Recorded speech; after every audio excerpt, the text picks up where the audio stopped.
Hello there, I'm Renee Brack, and it's always good bringing movie juice to your place. You're about to see my interview with the UK version of Bruce Willis. That's Jason Statham. We talked about his new movie, The Bank Job. Next question. But first, let's take a look at Angelina Jolie's new movie, Wanted. It also stars Morgan Freeman and James McAvoy. He plays an average Joe who finds out he has a bigger destiny as part of an assassination squad. Here's our US reporter Sal Morgan with the story. You know how they say someday a girl's gonna come along and change your world forever? You have no idea.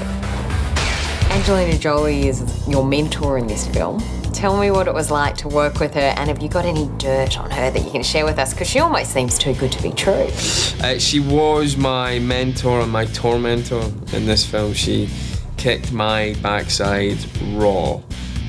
She spends about half the film just kicking 7 colours out of me. And I think she enjoyed that. Yeah, I pick on James a lot in the movie. Well, because James is so lovely and he's such a good sport, but his character is, I think so many people are going to identify with his character because he's kind of the everyman that doesn't know what he's doing in this place, and he's got these very tough people kind of forcing him to do something and being very, very hard on him. Shoot the target. Let your instincts guide you.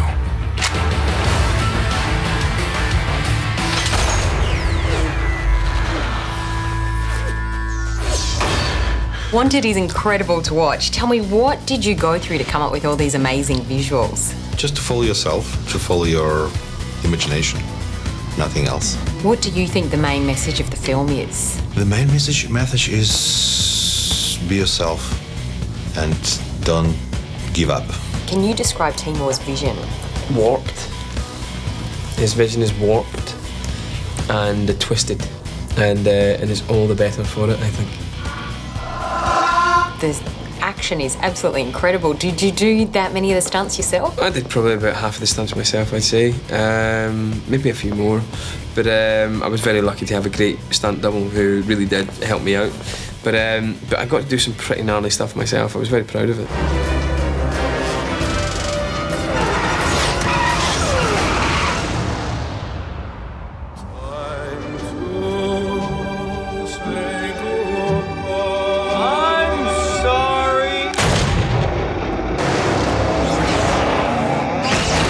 There's this part where I flip to the side and a bus comes in front of me, and my hand kept going on the wheel. That was the only thing we kept worrying about. But no, it was a lot of fun. I missed that stuff, you know. I love being a mom and I love being home, but I like that stuff. I do.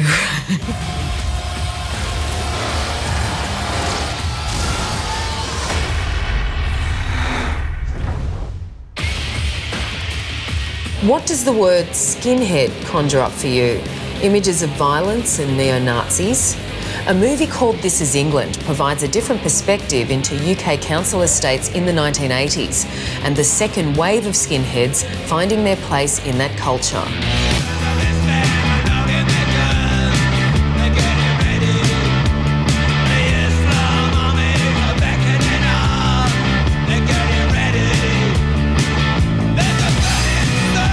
Shane Meadows still remembers the first wave of skinheads in the 60s, a love of ska, Doc Martens, suits, suspenders and a skinhead unified thousands of disaffected youth. In the 80s, it was the same. Kids abandoned by society and Thatcher's politics banded together for a sense of collective ownership over an otherwise out-of-control destiny. This Is England is a dramatic interpretation of Shane's youth and those of his generation struggling to find their tribe. Push him down, he looks like a Yeti. Hey, oh, mate. Oh, so smart. Honestly, mate, you look sterling. So am I in the gang now? Well, not yet. Get your shirt on. Let's see your Ben Sherman, then. I ain't got a Ben Sherman. You telling me you've not got a shirt? No, you just told me to get the jeans and the boots. Are you having a laugh? You can't go out all nipply, can you? You're going to have to come back next week. Sit now. I'll see you, mate. Honestly, have I really got to go? Yeah, really. Really? Go on, mate. You're going to have to get off. Shut the door behind you. There's a good lad. Oh, hang on. Before you go, I forgot about something. How fucking lying. And he's right there. Come here and give me a big hug. Come here, fella. Hailed as one of the best British films ever made, This Is England will floor you. Fresh, funny and honestly engaging, this is one not to miss. This Is England is a movie that matters. You can see it 9:30 Wednesday night, August 6 on Movie Extra.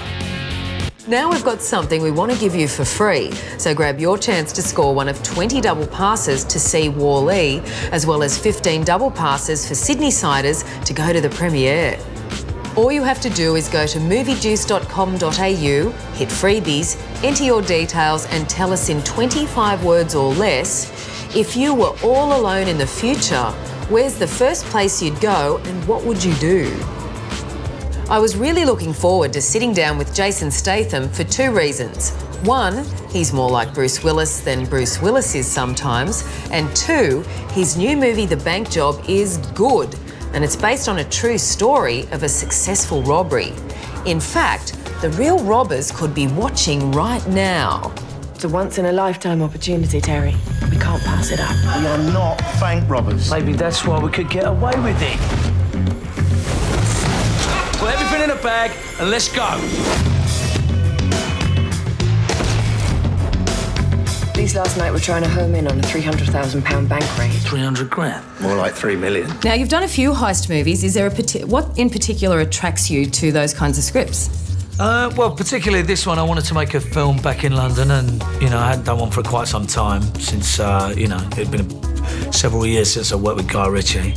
And this seemed like a unique story, you know, it's a robbery, but it wasn't so much about the robbery itself, it was more about what happened after the robbery.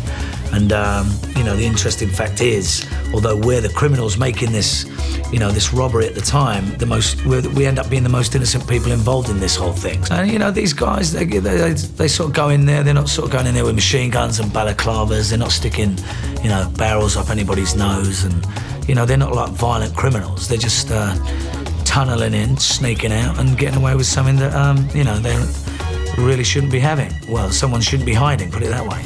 Ordinary, decent criminals. Ordinary, decent criminals. Couldn't say anything more useful. Holy shit. You know who that is. Well, we're in the crapper, Jerry. It was in my safety deposit box. Photographs of a certain royal princess. You've instigated this calamity by storing your blackmail materials in this bank.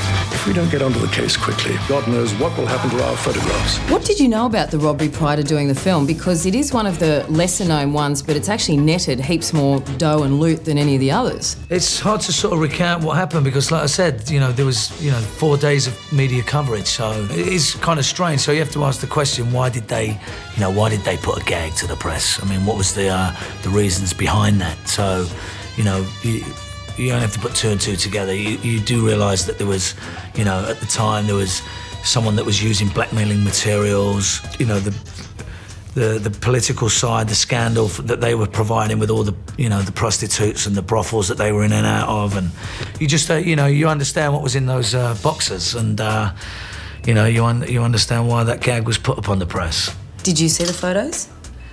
I'm not saying whether I did or I didn't. I'm not going to put myself right in the frame. I saw something. Did you see who was in the photo? Next question.